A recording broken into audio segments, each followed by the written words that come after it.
నారాయణం నమస్కృత్య నరం చైవ నరోత్తమం దేవీం సరస్వతీం వ్యాసం తతో జయముదీరయేత్.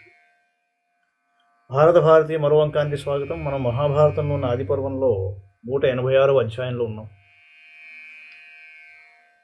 స్వయంవరాగతులైన రాజులు లక్ష్యమును భేదింపలేకపోవుట ఈ అధ్యాయంలో చూపించారు. వైశంపాయనోవాచ తేలంకృతాః కుండలినో యువానః పరస్పరం స్పర్ధమానా నరేంద్రాః అస్త్రం బలం చాత్మని మన్యమానాః సర్వే సముత్పేతురుదాయుస్థహస్తే రూపేణ వీర్యేణ కులేన చైవ శీలేన విత్తేన చ యవ్వనేన సమిద్ధదర్ప మదవేగ భిన్నాః మత్తా యథా హైమవత గజేంద్ర.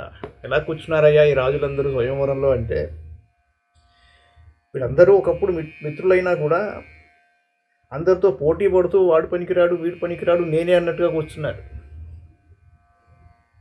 స్త్రీ షీ కెన్ డూ ఎనీథింగ్. చక్కగా ఉన్నలాదులతో అలంకరించుకున్న యువకులైన రాజులందరూ ఎవరి అస్త్రబలాన్ని వారు ఊహించుకుంటూ ఆయుధం పట్టి కదిలేట. రూపం, బలం, కులం, శీలం, ధనం, యవ్వనం మొదలైన దర్పాలతో రాజులు మంచుకొండల్లోని మొదటి ఏనుగుల్లాగా రకరకాల నడకలు నడిచారు. పరస్పరం స్పర్ధయా ప్రేక్షమాణాః సంకల్పజైనాభి పరిప్లూతాంగాః కృష్ణా మమైవేత్యభిభాషమాణాః నృపాసనేభ్యః సహసోదతిష్ఠన్. రాజులు ఒకరినొకరు స్పర్ధతో చూసుకుంటూ మన్మధునికి వశులై నాదే ద్రౌపది అంటూ ఒక్కసారిగా సింహాసనాల నుండి లేచి నిలిచారట.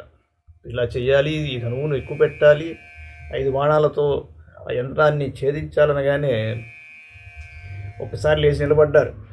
తే క్షత్రియా రంగగదా సమేతాః జిగీషమాణా ద్రుపదాత్మజాం తాం చకాశిరే పర్వతరాజకన్యాం ఉమాం యథా దేవగణా సమేతాః. రాజులు ద్రౌపదిని గెలుచుకోవాలని స్వయంవర రంగంలో కలిశారు. వారంతా హిమవత్పుత్రి అయిన పార్వతి కోసం కూడిన దేవగణాల వలె ప్రకాశిస్తున్నట్ట. కందర్పబాణాభినిపీడితాంగాః కృష్ణాగతైస్తే హృదయే నరేంద్రాః రంగావతీర్ణా ద్రుపదాత్మజార్థం ద్వేషం ప్రచక్రు సుహృదోసి తత్ర. ద్రౌపదినే భావించే మనసులలో మన్మధుని బాణాలతో పీడింపబడుతూ అక్కడకు వచ్చిన రాజులంతా పూర్వం స్నేహితులైనా అక్కడ మాత్రం ఒకరినొకరు ద్వేషించుకోసాగట. వీడికెందుకు ఈ ద్రౌపది, వీడికెందుకు ఈ ద్రౌపది, నాకే కావాలంటూ కూర్చున్నారు. అసాయుర్దేవగణాభిమానై రుద్రాదిత్యా వసవోధాశ్వినౌ చ సాధ్యాశ్చ సర్వే మరుతస్తథైవ యమం పురస్కృత్య ధనేశ్వరం చాహ.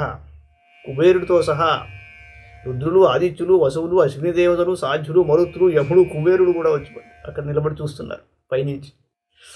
దైత్యాః సుపర్ణాశ్చ మహోరగాశ్చ దేవర్షయో గుహ్యకాశ్చారణాశ్చ విశ్వామసుర్నారద పర్వతౌ చ గంధర్వముఖ్యాః సహస్యాప్సరోభిః. దైత్యులు, సుపర్ణులు, ఊరగులు, దేవర్షులు, గుహ్యకులు, చారణులు, విశ్వావసువు, నారదుడు, పర్వతుడు, అప్సరసలతో కలిసి గంధర్వులు మొదలగు వారంతా వచ్చేశారు. అంటే ముఖ్యంగా ఏంటంటే ఒక చాలా గొప్ప సంఘటన ఇక్కడ జరగబోతోంది. దానిని మరి చూడాలి కదా. ఎవరు గెలుస్తారు, ద్రౌపదికి భర్త ఎవరవుతారు, ద్రౌపది చరిత్ర అందరికీ తెలుసు కాబట్టి ఈ జిజ్ఞాస అందరిలో కనిపిస్తోంది. హలాయుధస్తత్ర జనార్దనశ్చ వృష్ణ్యంధకాశ్చైవ యథా ప్రధానం ప్రేక్షాంస్మ చక్రుర్యదుపుంగవాస్తే స్థితాశ్చ కృష్ణస్య మతే మహాంతః. బలరాముడు, వృష్ణివీరులు, అంధకవీరులు, యదువీరులంతా కృష్ణుని ఇష్టానికి లోబడి ప్రేక్షక పాత్ర వహించి కూర్చుండిపోయారు. విల్లు ఎక్కువ పెట్టదలుచుకోలేదు వాళ్ళు. దుష్ట్వాదుతాన్ మత్త గజేంద్ర రూపాన్ పంచాభి పద్మానివ వారణేంద్రాన్ భస్మావృతాంగానివ హవ్యవాహాన్ కృష్ణ ప్రదధ్యౌ యదువీరముఖ్య. లక్ష్మీదేవికి అభిముఖంగా ఉన్న 5 మదపుటేనుగుల్లా నివురుగప్పిన నిప్పుల వలె ఉన్న పాండవులను కృష్ణుడు ఒకసారి చూసి గ్రహించాడు. కృష్ణుడి పాత్ర ఇక్కడే వస్తుంది మహాభారతంలో. స్వయంవరంలో, ద్రౌపది స్వయంవరంలో మనకి ఇంట్రొడక్షన్ జరుగుతుంది. అయితే అలా చూస్తున్నాడు. బ్రాహ్మణ వేషాల్లో పంచపాండవులు అక్కడ కూర్చుని ఉన్నారు. ఎలా ఉన్నారయ్యా అంటే, లక్ష్మీదేవికి ఎదురుగా 5 మదపుటి ఏనుగులులా కనిపిస్తున్నట్టు వాళ్ళు. మీరు ఎప్పుడన్నా తిరుపతి నుంచి రేణుగుంట వెళ్ళే మార్గంలో దారిలో ఒకసారి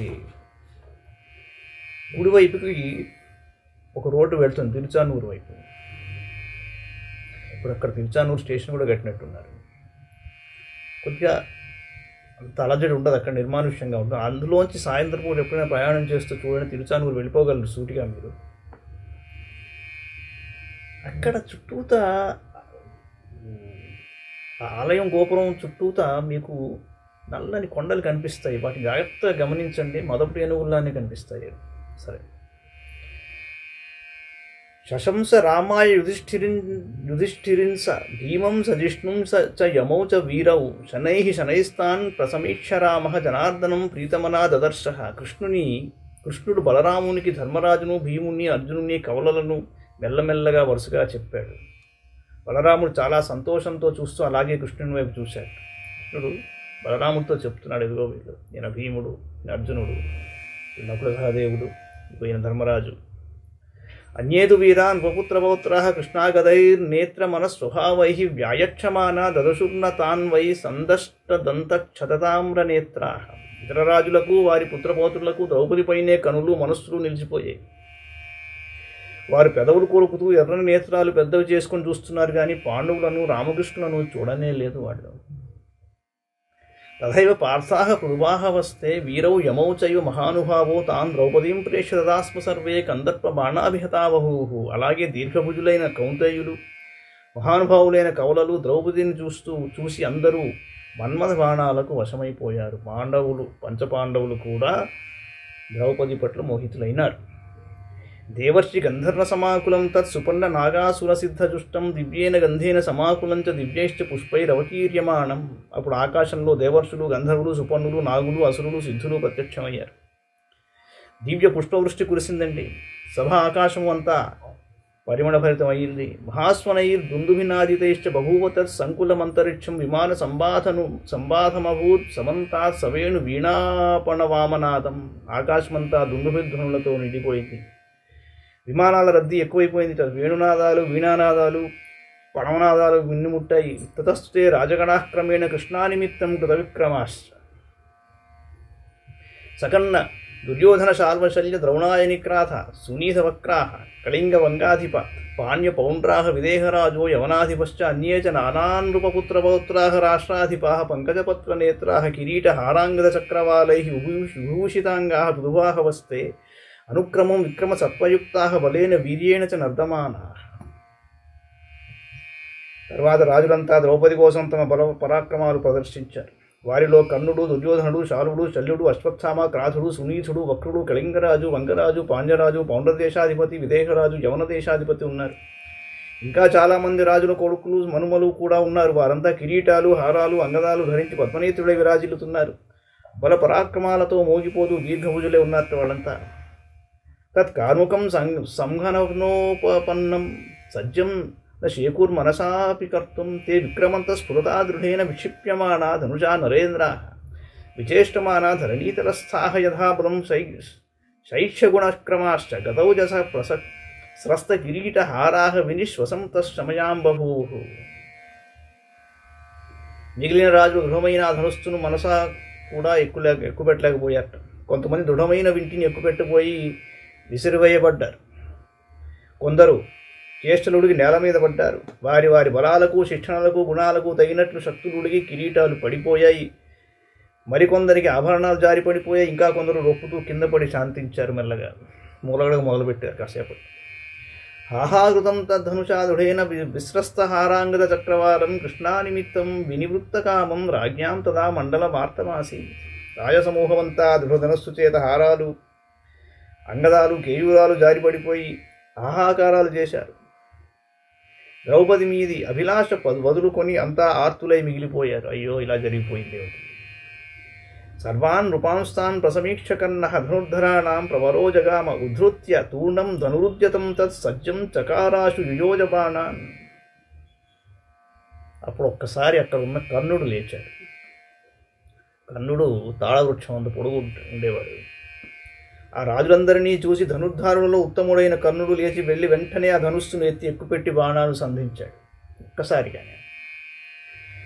దృష్ట్వా సూతం మేనిరే పాండుపుత్రాః భిత్వా నీతం లక్ష్యవరం ధరాయాం ధనుర్ధరా రాగకృత ప్రతిజ్ఞం అత్యగ్ని సోమార్క మధార్కపుత్రం.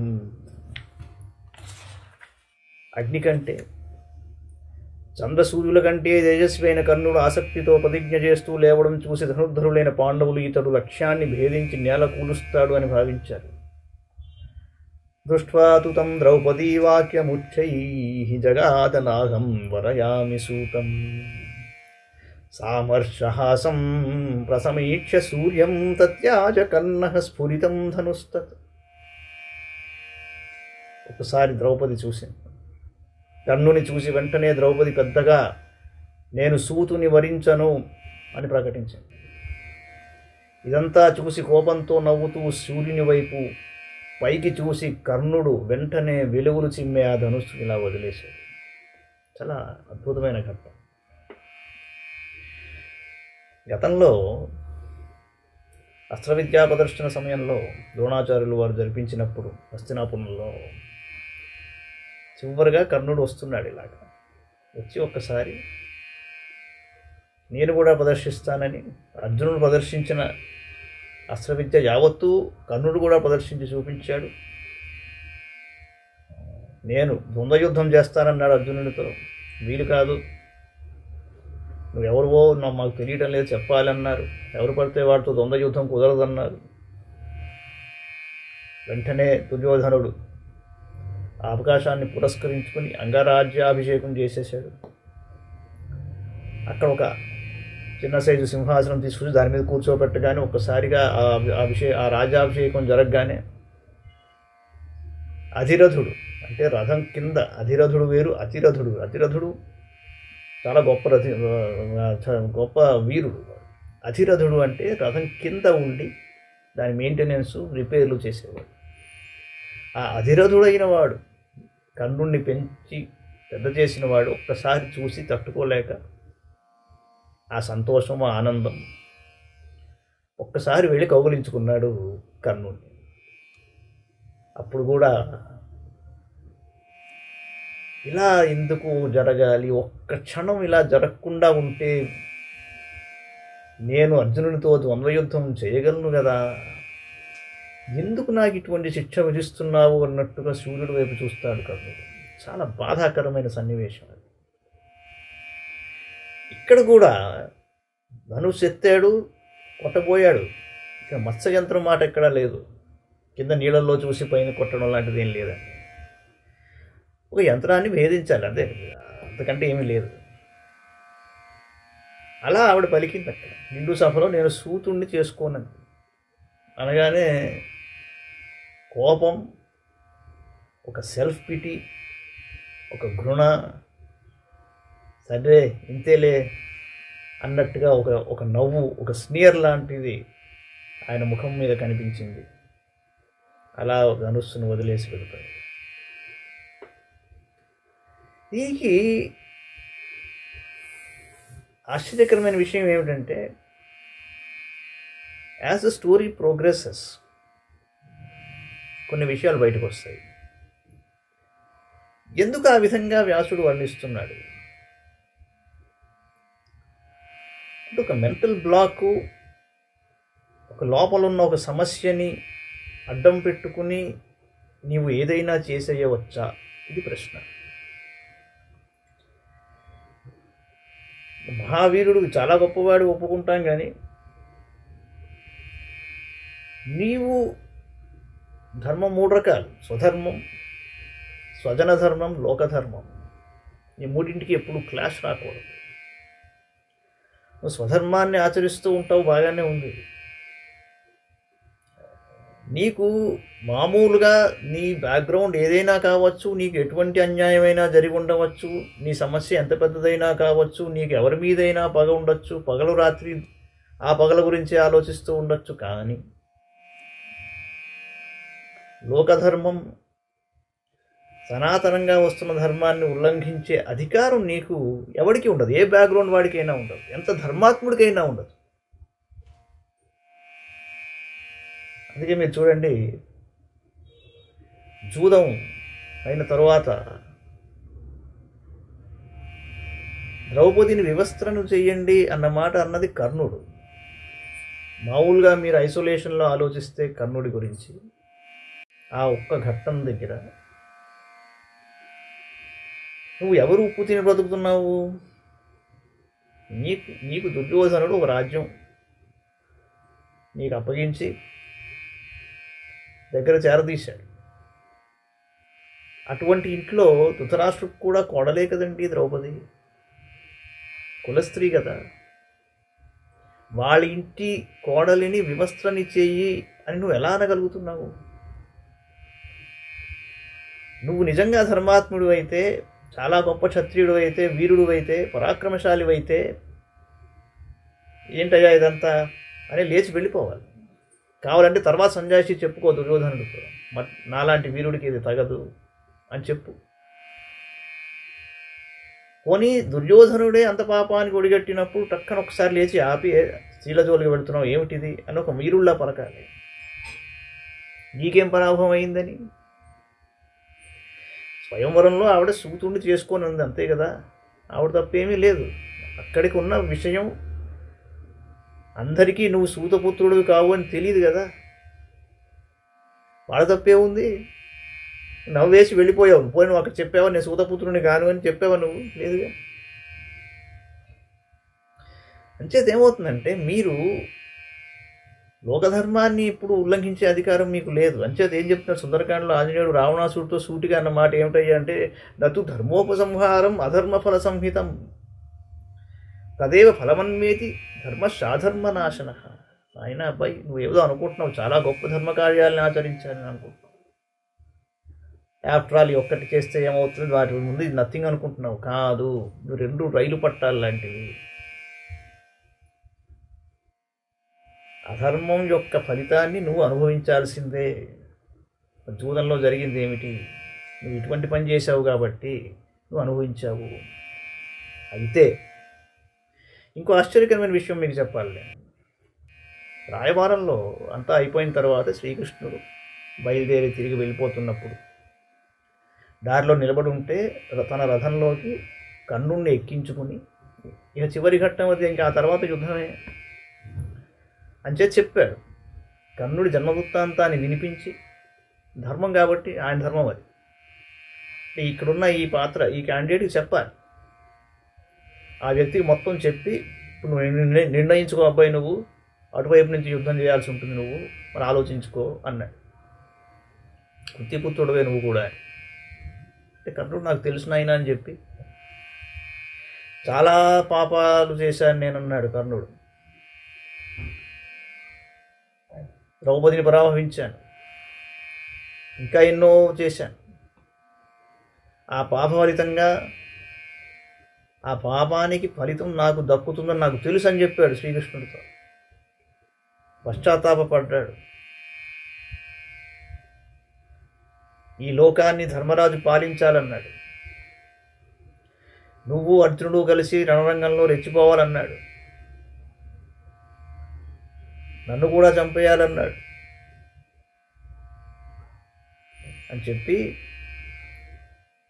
దయచేసి నా జన్మరహస్యాన్ని నువ్వు ధర్మరాజుకు చెప్పబోకన్నాడు. చెబితే ఆయన పరిగెట్టుకుంటూ వచ్చి నన్నే తీసుకెళ్ళి కూర్చోబెడతాడు సింహాసనం మీద. యుద్ధం అవ్వాలన్నాడు, ధర్మం గెలవాలన్నాడు, మీరు గెలవాలన్నాడు. బ్రతికుంటే ఈ లోకంలో లేకపోతే బ్రహ్మలోకంలో కలుసుకుందామని శ్రీకృష్ణుడిని కౌగులించుకుని దిగిపోయాడు కర్ణుడు. కావాలంటే రాయవారి ఘట్టం చూడండి. మీరు వ్యాసుడు ఆ పాత్ర ద్వారా ఏం చెప్పదలుచుకున్నాడు అన్నది ముందర గమనించాలి. ఒక గిల్టీ కాన్షియన్స్ ఉన్నవాడికి, ఒక మెంటల్ బ్లాక్ ఉన్నవాడికి ఏ మార్గంలోనైనా వెళ్ళి వాడు అనుకున్నది సాధించాలి అనుకోవడం తప్పు. నువ్వు ఎంత ప్రతిభాశాలి అయినా అవ్వచ్చు, ఎంత వీరుడు అయినా కావచ్చు అన్నది వ్యాసుడి సందేశం.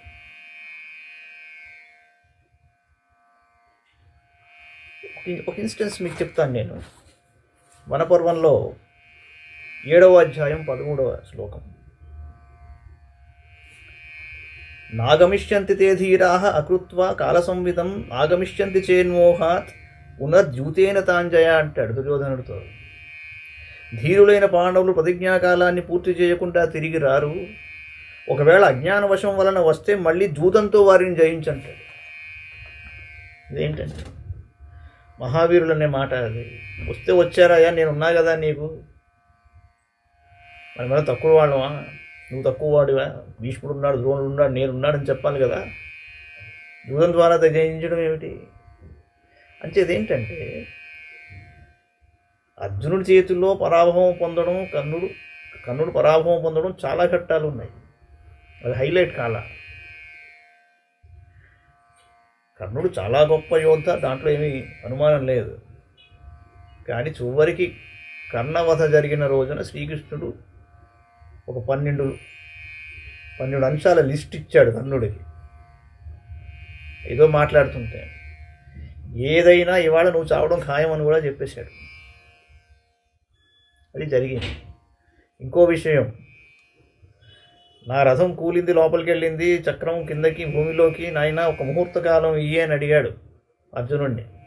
నువ్వు మహావీరుడివి, నీకు ధర్మం తెలుసు, యుద్ధంలో ఎలా మసులుకోవాలో. నా చేతిలో ఇప్పుడు ఆయుధం పట్టుకునే పరిస్థితి లేదు, రథం మరి చక్రం లోపలికి దిగింది, నేను ఎత్తాలి, కాబట్టి నాకు సమయం ఇయ్యి అన్నాడు అని కిందకి దిగాడు. అర్జునుడు సంశయిస్తూ ఆగిపోయాడు.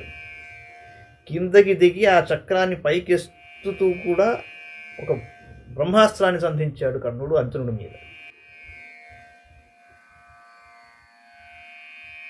ఇది ఎలా ఉంది అంటే ఏంటి ఇక్కడ దృశ్యం ఏమిటి అంటే, ముహూర్తకాలం అర్జునుడు నాకు ఇచ్చాడు, కానీ శ్రీకృష్ణుడు ఊరుకుంటాడా? నా బలహీనతని అతను ఎక్స్ప్లాయిట్ చేస్తాడు కదా అనుకున్నాడో, మరి ఏం ఇన్సెక్యూరిటీలోకి వెళ్ళాడో, లేదా ఇదే అవకాశం అని చెప్పి అర్జునుడి మీద వేసేశాడా? దాన్ని తిప్పికొట్టాడు అర్జునుడు. అప్పుడు శ్రీకృష్ణుడు అన్నాడు, ఒరే నాయన, వీడు ధర్మంగా యుద్ధం చేస్తున్నాడు నువ్వు అనుకుంటున్నావు, కాదు, వాడిని కొట్టేసే అన్నాడు. అంజలీకం అనే ఒక బాణం తీసుకున్నాడు. నేనే కనుక తపస్సు ఆచరిస్తే వీడు తల తెగిపోవాలని వేశాడు, తల తెగిపోయింది. అంటే you have to examine both sides.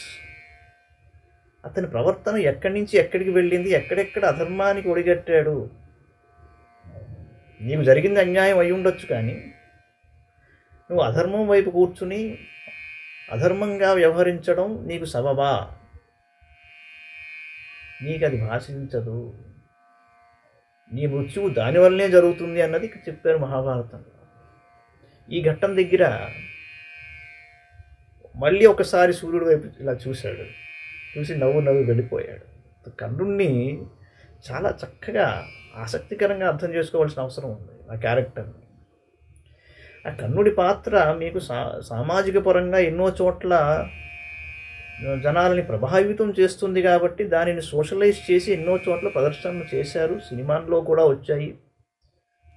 అంత మాత్రం చేత భారతంలోని తత్వరహస్యం సినిమాలు తీసేవాళ్ళకి పూర్తిగా అర్థమైపోయింది అనుకోవడం పొరపాటండి. సినిమా ఉపాధ్యాయులు మహామహిమోపాధ్యాయుల్లాగా సినీ ఉపాధ్యాయులు కూడా తయారయ్యారు. మన దేశంలో ఉన్న అరిష్టం ఏమిటయ్యా అంటే, వాడు ఆఖరి వేదార్థం చెప్పాలన్నా వాడు సినిమా ద్వారానే చెప్పాలి, లేకపోతే మనం చూడం.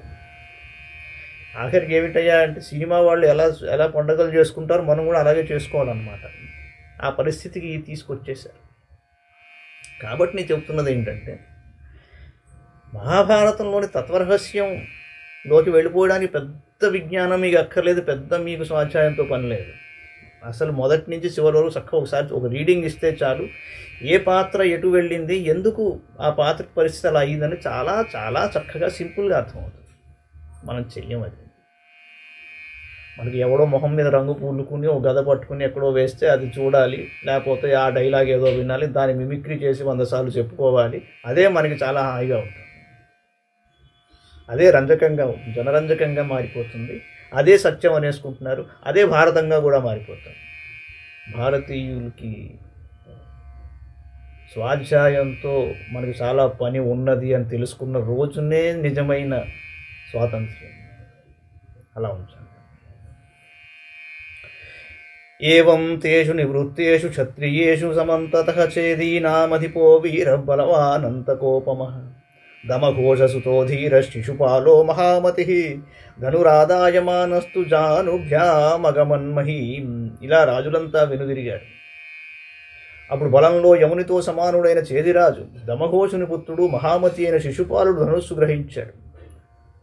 శిశుపాలుడు వచ్చి ధనుస్సు ఇలా గ్రహించాడు. పట్టుకుంటూనే మోకాళ్ళ మీద పడిపోయాడు. తతో రాజా మహావీర్య జరాసంధో మహాబలః ధనుషోభ్యాసమాగత్య తస్థౌ గిరిరివాచల. తరువాత మహావీరుడు బలవంతుడు అయిన జరాసంధుడు ఇంటి దగ్గరకు వచ్చి చలించని పర్వతంలా నిలిచాట. జరాసంధుడు నిలబడ్డాడు. ఒకసారి అందరూ చూశారు. ధనుషా పీడ్యమానస్తు జానుభ్యామగమన్మహీం తత ఉత్థాయ రాజా సస్వరాష్ట్రాణ్యభిజగ్మివాం. అతడు కూడా వింటి చేత పీడితుడై ఎత్తలేక మోకాళ్ళ మీద పడిపోయాడు. వెంటనే లేచి అతడు తన దేశానికి వెళ్ళిపోయాడు. తతశల్యో మహావీర మద్రరాజో మహాబలః తదప్యారోప్యమానస్తు జానుభ్యామగమన్మహీం. మద్రరాజు శల్యుడు మహాబలుడు. అతడు కూడా వింటిని ఎక్కు పెడుతూ మోకాళ్ళ మీద వాలిపోయాడండి. తతో దుర్యోధనో రాజా ధార్తరాష్ట్ర పరంతపః మానీ దృఢాస్త్ర సంపన్న సర్వైశ్చ నృపలక్షణై ఉత్థిత సహసా తత్ర భ్రాతృమధ్యే మహాబలః విలోక్య ద్రౌపదీం హృష్టధనుషోభ్యాసమాగమతు స బభౌ ధనురాదాయ శక్రశ్చాపధరో యథా ఆరోపయంస్తు తద్రాజా ధనుషా బలినా తదా ఉత్తానశయ్యమసమపతత్ అంగుళ్యం తరదాడితః స యయౌ తాడితస్తేన వ్రీడన్నివనరాధిపః. ఈ శ్లోకాలు ప్రక్షిప్తాలు అన్నట్లు ఒక సూచన ఇక్కడ చేయడం జరిగింది. ఆ వివరంలోకి ఇప్పుడు నేను వెళ్ళదలుచుకోలేదు. తరువాత అభిమానధనుడు దుర్యోధనుడు లేచాడు. అతడు అస్త్రవిద్యా సంపన్నుడు. రాజలక్షణాలు పుష్కలంగా ఉన్నాయి అతడికి. సోదరుల మధ్య నుండి లేచి ఠీవిగా ద్రౌపదిని చూస్తూ ఇంటి దగ్గరకు వచ్చాడు. ధనుస్సును గ్రహించి అతడు ధనుస్సు పట్టిన ఇంద్రునిలా ప్రకాశించాడు. అతడు ధనుస్సు ఎత్తి ఎక్కు పెడుతూ వేళ్ల మధ్య వింటినారి దెబ్బ తగిలి ఎత్తైన శయ్యం మీద పడిపోయాడు. దెబ్బతిని సిగ్గుపడుతూ దుర్యోధనుడు అక్కడి నుండి నిష్క్రమించాడు. తస్మిన్స్తు సంభ్రాంతజనే సమాజే విక్షిప్తవాదేషు జనాధిపేషు కుంతీసుతో జిష్ణుర్యేష కర్తం సత్యం ధనుస్తశరం ప్రవీర. ఆ సభలో రాజులంతా సంభ్రాంతులైనారు. అప్పుడు వీరుడైన అర్జునుడు ఆ ధనుస్సును ఎక్కుపెట్టేందుకు బయలుదేరాడు. ఒక్కసారి అర్జునుడు లేచాడు. తతో వరిష్ఠసురదానవానహముదారథీ వృష్ణికుల ప్రవీర జహర్ష రామేణ సపీడ్య హస్తం హస్తం గతాం పాండుసుతస్య మత్వా న జగ్యురన్యేరుపవీరముఖ్యాః సంఛన్న రూపానథ పాండుపుత్రాన్. అప్పుడు దేవదానవుల్లో శ్రేష్ఠుడు వృష్ణివంశోత్తముడు అయిన కృష్ణుడు బలరాముడి చేతిని పట్టుకుని ఒకసారి ఊపి సంతోషం వెలుగుచ్చాట. బలరామా, ద్రౌపది అర్జునుని చేతికి వచ్చింది అని వారు ఒకసారి అనుకుని సంతోషించారట. ఇతర రాజులు ఎవరూ పాండవులు మారువేషాల్లో ఉన్నట్టు గమనించనే లేదు. ఇది శ్రీ మహాభారతే ఆదిపర్వణి స్వయంవర పర్వణి రాజపరాన్ముఖీ భవనే షడశీత్యధిక శతమోధ్యాయః. మంగళం భగవాన్ విష్ణుః మంగళం గరుడధ్వజః మంగళం పుండరీకాక్షో మంగళాయతనో హరిః. సర్వం శ్రీకృష్ణార్పణమస్తు.